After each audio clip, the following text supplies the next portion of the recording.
ఈ ఏడాది అన్ని దేశాల్లో వర్షాలు సమృద్ధిగా కురవాలని తిరుమల వెంకటేశ్వర స్వామిని ప్రార్థించినట్లు కేంద్ర మంత్రి కిషన్ రెడ్డి తెలిపారు. వీఐపీ ప్రారంభ విరామ దర్శన సమయంలో శ్రీవారిని దర్శించుకుని మొక్కులు చెల్లించారు. ఈ ఏడాది తక్కువ వర్షాలు కురుస్తాయని ప్రపంచం ఆందోళన చెందుతుంది అన్నారు. మన దేశంలో మంచి వర్షాలు కురిస్తేనే అవసరాలు తీరుతాయని, వర్షాలు కురవాలని ప్రార్థించారన్నారు. ప్రతి నీటి చుక్కను వృధా కాకుండా కాపాడుకోవాలని ప్రజలకు విజ్ఞప్తి చేశారు. శ్రీ వెంకటేశ్వర స్వామి ఏడుకొండలవాడి యొక్క దర్శనం చేసుకోవడం జరిగింది. ఈ సందర్భంగా నేను కానీ మనమందరం కానీ భగవంతుని ప్రార్థించాల్సింది ప్రస్తుత పరిస్థితుల్లో ఒకటే.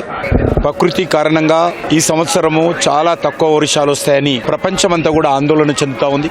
జూన్ మాసంలో రావాల్సినటువంటి వర్షాలలో కొన్ని ప్రాంతాలలో 40%, కొన్ని ప్రాంతాలలో 50% తక్కువ వర్షపాతం నమోదైంది. ఇది చాలా ఆందోళనకరమైనటువంటి అంశం. ఈ సందర్భంగా కలియుగ దైవమైనటువంటి శ్రీ వెంకటేశ్వర స్వామిని ప్రార్థించేదొకటే. మన దేశంలోనే కాదు, ప్రపంచమంతా కూడా ఈ సంవత్సరం మంచి వర్షాలు రావాలని, ప్రజలకు ఏ కష్టం రాకుండా చూడాలని భగవంతుని ప్రార్థిస్తున్నాను.